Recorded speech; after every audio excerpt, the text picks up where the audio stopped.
Halo guys, kembali lagi dengan saya Kali Masada dari Akademi Kripto. Di video kali ini, kita akan membahas mengenai 4 kesalahan psikologi pemula ketika trading. Sebelum video ini dimulai, nothing I say is financial advice. Teman-teman juga harus memahami bahwa aset cryptocurrency merupakan aset yang memiliki risiko yang sangat tinggi. Teman-teman mungkin kehilangan uang dan juga aset teman-teman karena volatilitas yang tinggi tersebut. Dan video ini murni analisa internal yang kita lakukan. Sebelumnya saya udah membahas ke teman-teman nih bahwa keberhasilan trader yaitu secara statistik ya teman-teman itu hanya 3%. Artinya dari 100 orang yang mencoba untuk menjadi seorang trader itu 97-nya itu gagal. Sementara hanya 3 yang berhasil. Mengapa 3 ini berhasil? Itu jawabannya mereka tidak hanya menguasai strategi-strategi tertentu atau rumus-rumus tertentu ya, atau jurus-jurus tertentu. Namun 80% yang mereka kuasai itu adalah psikologisnya. Karena psikologis di sini merupakan suatu seni untuk bertahan. Teman-teman mungkin memiliki strategi yang sangat mumpuni nih. Kemudian 2 minggu udah di backtest dan berhasil misalkan. Tapi belum tentu itu bisa berhasil 2 bulan, 2 tahun atau bahkan 20 tahun ke depan. Kalau teman-teman nggak bisa menjaga psikologis yang baik. Atau ada kecacatan ya atau kesalahan dalam berpikir yang akhirnya membuat teman-teman nggak bisa konsisten lagi. Dan sebenarnya semua teknik itu bisa teman-teman pelajari, saya bilang hanya dalam waktu 2 minggu sampai 2 bulan. Tapi yang bisa membuat itu bertahan lebih dari 2 bulan, itu jawabannya adalah dari psikologis yang teman-teman miliki. Itulah mengapa di sini kita akan bahas ya 4 kesalahan psikologis yang bisa menjauhkan teman-teman dari konsistensi dan keberhasilan trading di kripto. Kesalahan psikologis pertama yang dihadapi oleh para pemula, bahkan juga bukan pemula, bahkan profesional, atau yang udah lama di kripto seperti saya, itu adalah menahan rasa FOMO. FOMO atau fear of missing out itu merupakan suatu keadaan di mana kita memiliki kecenderungan untuk nggak sabar melakukan pembelian atau penjualan terhadap aset tertentu karena biasanya juga diikuti oleh orang-orang yang lain yang membicarakan hal tersebut. Ini sangat sering terjadi, teman-teman, di mana di era sosial media seperti saat ini, informasi mengenai cryptocurrency itu udah setiap detik ada. Ticker tertentu itu berterbangan hampir setiap menit. Yang mana membuat teman-teman nih, wah udah naik 100% nih. Gimana kalau saya entry sekarang dan berharap dia naik 100% lagi. Biasanya ketika teman-teman merasa FOMO seperti itu, harga asetnya turun. Dan teman-teman biasanya memperoleh bukan keuntungan nih, tapi malah kerugian. Lalu teman-teman akhirnya nyalain nih ya orang-orang yang ngomongin koin tersebut di forum. Lah turun nih, salah kamu. Padahal mungkin ya asetnya itu yang dibahas udah naik beberapa kali lipat atau beberapa ratus persen, baru dibahas ya oleh orang tersebut dan teman-teman FOMO. Itulah mengapa always verify ya. Jangan asal trust dengan berbagai informasi yang teman-teman dapatkan. Mungkin bisa teman-teman aset yang naik 100% itu naik 100% lagi beberapa hari kemudian, namun itu sangat kecil sekali kemungkinannya untuk bisa terjadi. Dan nggak ada masalah untuk menerapkan saya bilang yang namanya top gainer strategy. Di mana teman-teman melihat nih, oke, aset ini hari ini naik 100%. Ada kemungkinan loh aset ini naik 100% lagi beberapa minggu atau beberapa hari ke depan yang paling cepat. Tapi ya jangan masuk sekarang ketika candle-nya di pucuk hijau terus nggak ada yang namanya retracement. Jadi teman-teman harus pahami bahwa ada yang namanya market structure atau market coding. Ketika harga itu mengalami kenaikan, primary move yaitu adalah kenaikan selalu diikuti dengan secondary move atau secondary reaction yang kita sebut sebagai retracement. Atau harga turun dari puncaknya membentuk yang namanya base, kemudian dia lanjut mengalami kenaikan lagi. Jadi kalau teman-teman FOMO, lihat papan top gainer ada yang naik 100%, berharap itu naik 100% lagi, ya teman-teman tunggu dia mengalami yang namanya retracement. Dia turun dan disitulah potensi untuk teman-teman mulai melakukan pembelian bertahap dengan harapan dia mengalami kenaikan. Tapi ingat jangan FOMO, tunggu dia dulu retrace dulu, turun 20, 30, 50% sampai di area tertentu di support kuatnya baru teman-teman ini melakukan pembelian. Jangan candle hijau di top gainer langsung teman-teman klik buy karena banyak orang ngomongin, terus turun retrace 50%, teman-teman jual waktu terbang, teman-teman beli lagi ya. Itu sama dengan buang-buang duit yang teman-teman miliki. Jadi teman-teman harus paham ya, bahwa dalam keadaan-keadaan seperti ini boleh FOMO, tapi akan alangkah lebih baiknya tahu kapan harus FOMO, kapan enggak. Dan kadang lebih baik itu JOMO atau joy of missing out. Misalkan nih ya, harganya ini naik 100%, terus teman-teman FOMO, wah gimana kalau saya beli sekarang? Terus teman-teman mikir, enggak ah, ini udah candle hijau, banyak orang ngomongin mungkin retrace. Kemudian besoknya ternyata dia drop beneran 50%. Dan teman-teman, wah untung saya nggak jadi beli. Itu adalah JOMO atau joy of missing out, lawan dari FOMO. Kesalahan psikologis kedua yaitu adalah tidak bisa mengelola ekspektasi. Ini adalah hal yang semua orang alami, bahkan investor-investor hebat. Mereka ini memiliki kecenderungan untuk tidak mau melakukan realisasi keuntungan atau take profit ketika harga ini udah naik sedemikian tingginya. Misalkan nih teman-teman punya aset, beli di harga $1. Dia udah naik ke $10. Bukannya teman-teman ini jual setengah atau jual semuanya atau 70%, tapi teman-teman berpikir, nggak boleh saya jual sekarang. Ini kalau naik 10 kali lagi dari entry saya yang di $1, ini naik ke $100, saya naik 100 kali lipat. Nggak ah, nunggu ah 10 kali lagi dari sini. Kalau 10 kali lagi dari sini, bisa nih dibeliin mobil duitnya. Alhasil, besoknya turun 70%. Terus teman-teman kehilangan hampir semua ya aset yang udah teman-teman hold dari $1 ke $10. Naik 10 kali lipat tapi nggak di TP. Karena ekspektasi di pikiran teman-teman ya, denger di forum, wah ini masih bisa nih ke $100.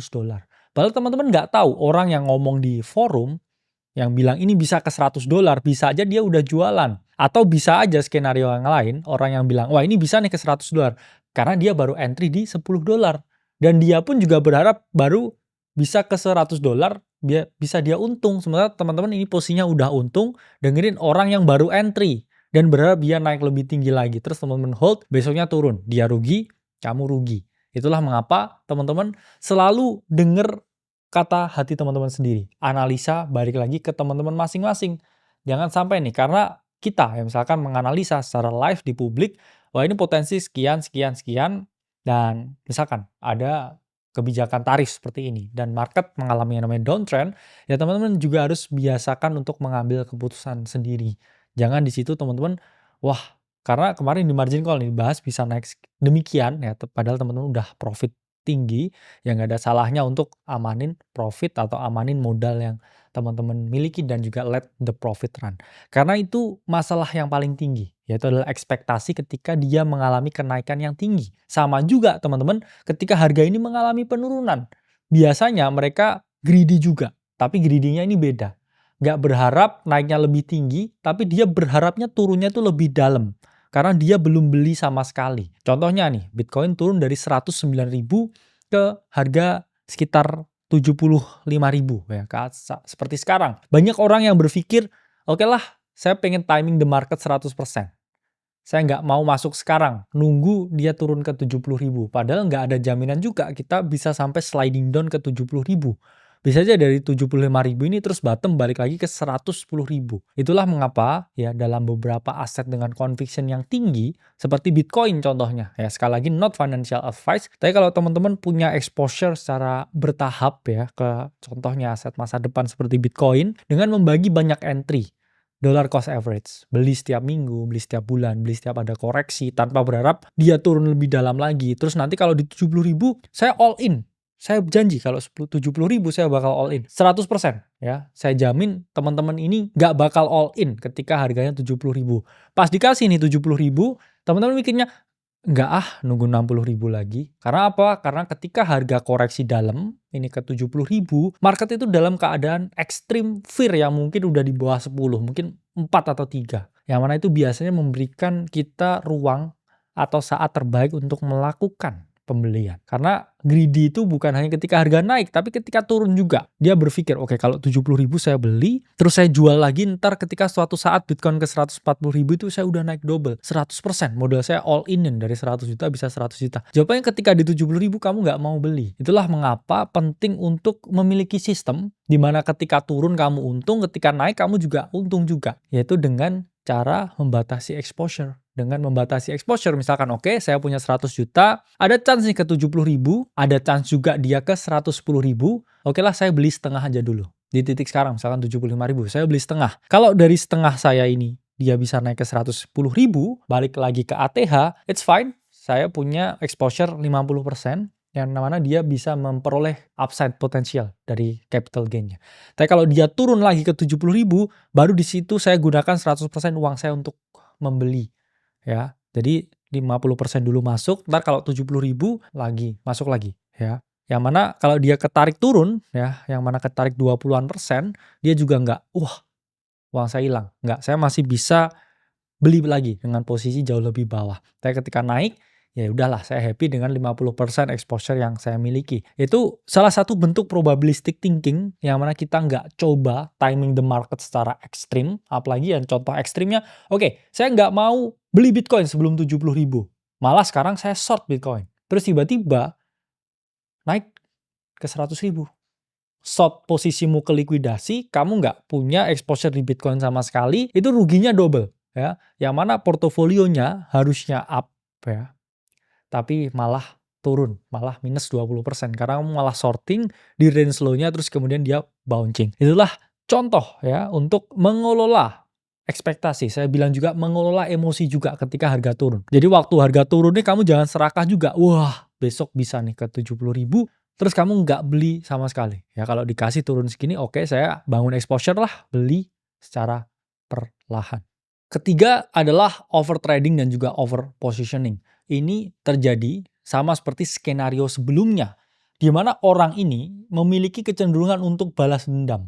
Dan ketika dia balas dendam, dia udah pakai yang namanya emosi, bukan lagi akal sehat dan juga nurani yang bersih untuk melihat market ini seperti apa. Contohnya sebelumnya ya, dari kondisi 75.000 nih.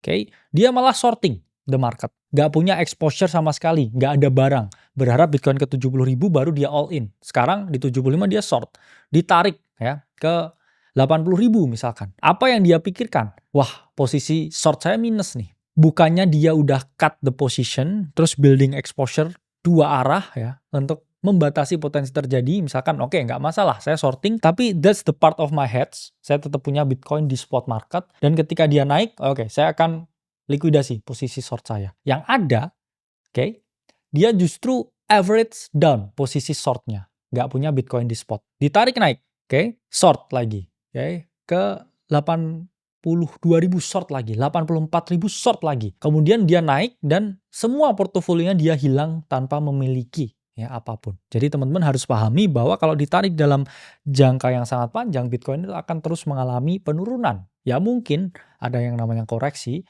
karena tarif, karena makroekonomi, karena outflow ETF dan lain sebagainya. Tapi that's the part of the process. Nggak ada aset itu yang naik terus. Emas pun juga turun. Ya, ada poin di mana emas itu juga akan mengalami koreksi, dan itu juga memberikan kita peluang untuk beli, ya. Yang mungkin sekarang FOMO emas terus dikasih koreksi nggak mau beli. Ya, itulah part of the human brain itu memiliki kecenderungan untuk FOMO ketika harga itu tinggi. Dan sekarang pun ya kita ngomong, orang udah nggak ada yang ngomongin kripto, FOMO-nya dulu ya waktu naik, sekarang mereka udah nggak FOMO ya. Jadi over trading, over positioning itu biasanya terjadi ketika kamu mau balas dendam nih. Wah, nggak punya exposure Bitcoin sama sekali, mau nge-short, ditarik naik, nge-short lagi, ke likuidasi, terus tambah kesel ya, kemudian deposit uang lagi, tapi nge-short lagi ya. Jadi jangan seperti itu. Jadi teman-teman harus punya ya exposure for the long term dan juga for the short term untuk mungkin hedge posisi jangka pendek dengan short. Kita bukan yang anti short, tapi teman-teman harus punya probability thinking ya yang bagus. Jangan malah ketarik-tarik seperti itu terus kamu nggak punya exposure sama sekali, over trading, over positioning, dan boom ya, ke likuidasi kamu nggak punya apapun. Kesalahan psikologis terakhir ya, keempat. Ya, mungkin nanti kalau ada yang lebih banyak akan kita bahas di dalam ya, untuk member Akademi Kripto, yaitu adalah tidak memiliki rasa puas atau nggak punya kata puas di dalam kamusnya. Biasanya ini sering terjadi ke teman-teman yang membandingkan achievement pribadi mereka dengan achievement orang lain. Ya mana orang lainnya ini di kripto udah 10 tahun. Terus dia mikir, wah PNL kamu kok bisa sampai 2 digit miliaran, sementara saya cuma 2 digit juta, puluhan juta. Pengen dong, saya pengen kayak kamu, terus akhirnya mengambil risiko yang tidak masuk akal dan dia kehilangan semuanya. Jadi teman-teman harus tahu yang namanya puas ya. Karena keinginan kita itu nggak ada ujungnya. Dan kadang kala kamu membandingkannya itu nggak apple to apple. Kamu bandingkan kamu itu dengan kamu yang dulu.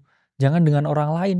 Orang lain yang PNL-nya puluhan miliar terus kamu bandingin sama kamu yang baru mulai ya puluhan hari yang lalu. Ya, baru mulai 2 bulan, untung nih dikasih market puluhan juta, dia udah wah saya mau puluhan M dan lain sebagainya. Itu sangat tidak masuk akal ya. Banyak sekali orang-orang yang saya bilang juga 70% rules ya atau 70% rules. Itu merupakan keadaan ya di mana kadangkala ya ketika target kita udah 70% itu kadangkala kita juga harus berhenti. Contohnya nih teman-teman dari 10 juta mau ke 100 juta naik 10x portofolionya. Kadangkala ketika portofolionya udah dikasih 70 juta atau 7 kali dari teman-teman punya, kadang udahlah let it go aja ya, udah punya cukup ya profit dari awal. Jangan nih dari 10 juta ke 70 juta terus teman-teman tahu nih wah marketnya bearish, ada kebijakan tarif dan lain sebagainya. Teman-teman nggak cash out, tapi teman-teman berharap enggak, saya tunggu 30 juta additional. Tapi yang ada dari 70 juta ini ditarik turun ke 20 juta. Portonya akhirnya hanya naik dari 10 juta ke 20 juta karena